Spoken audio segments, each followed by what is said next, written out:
here's the key on this. Don't major in minor things. If you take up major time to do minor things, I'm telling you, you'll be behind the curve constantly. Here's what we learn in sales training. What's major time and what's minor time? Here's minor time, thinking about prospects. Here's minor time, making lists of prospects. Here's minor time, keeping books on prospects. Here's minor time, going to see the prospect. Here's minor time, evaluating the prospect after you've been there. That's all minor time. Here's major time, in the presence of the prospect. That's major time. And if you took a look, if you're in sales and you took a look at a week, you'd say, my gosh, I'm spending 90% of my time on the minor stuff and so little time on the major stuff in the presence of.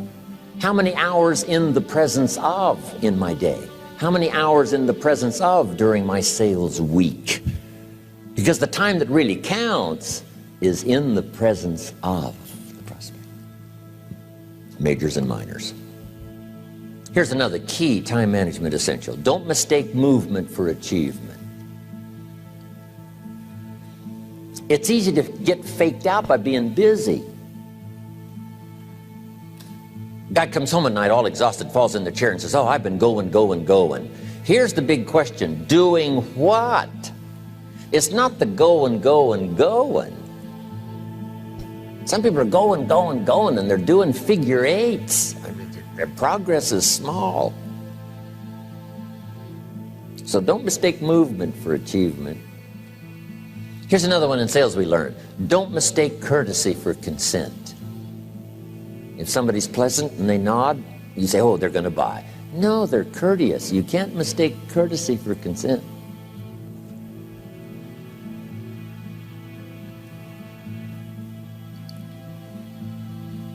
Now here's a big one, concentration. I had to learn this. All those years ago, I'm in the shower trying to compose a letter.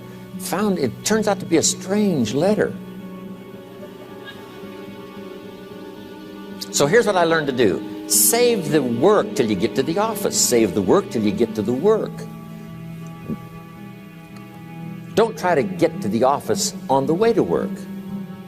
On the way to work, enjoy the way. In the shower, enjoy the shower. Then go to work when you get to work. I found this to be helpful. Concentration.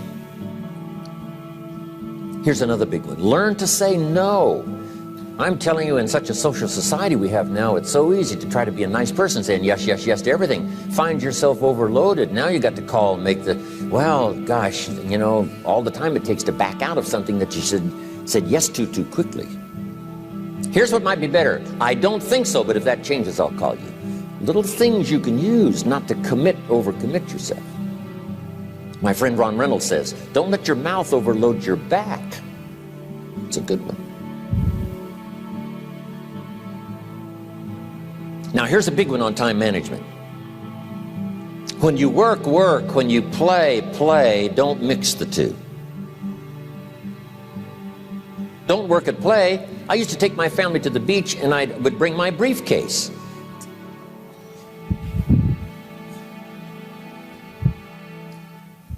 I learned not to do that. Or at the beach, I'm saying I should be at the office. I should be at the office. Now my family's upset because I'm at the beach and I'm thinking office. Now when I'm at the office, I'm thinking what? I got to get my family to the beach. So things are not going too well at the office because I'm thinking beach, and things are not going too well at the beach because I'm thinking office. Here's what I learned to do. At the beach, be at the beach. At the office, be at the office. When you work, work. When you play, play. Don't mix the two. Don't work at play. Now here's one of the most important ones. Don't play at work. Work is too serious. You don't want the reputation of being the office joker. It's not a good one. Yes, there's time for some pleasant stories. Yes, there's time for a little humor. Yes, best if it's a happy office, of course. But I'm telling you, you got to be serious about work because you're parting with a piece of your life for the work you do. Your work costs you a piece of your life. Here's what it's called. Serious business. Not grim, not unhappy, but serious. Key. Don't play at work.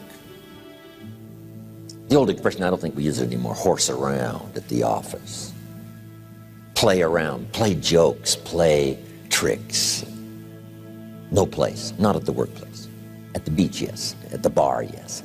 Somewhere else, not work. You've got to treat work with all due conservative passion, because it's leading you to your future. Here's another key phrase: all work is good.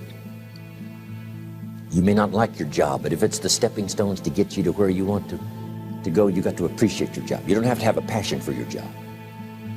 Here's the ultimate passion: a passion for incredible success in every department of my life. That's the passion. But don't look down on some menial job you have to do to finally get you to where you want to go. No job is menial. No job is not, every job is noble. Training life for pay, making a contribution to society. Next, analyze how you are. And if you have some weaknesses, if you doesn't seem like you can change, here's the key: get it covered. I used to keep promising myself I'd keep the books, keep the books, keep the books. Finally, I gave that up. And back then, it only took me an extra $50, $60 a month for some accountant to keep the books. I said, no, I'm going to save the $50. You can't believe what I started losing in productivity because I tried to save the $50. So the key is, a lot of the time you can stay like you are, but just make sure you get it covered.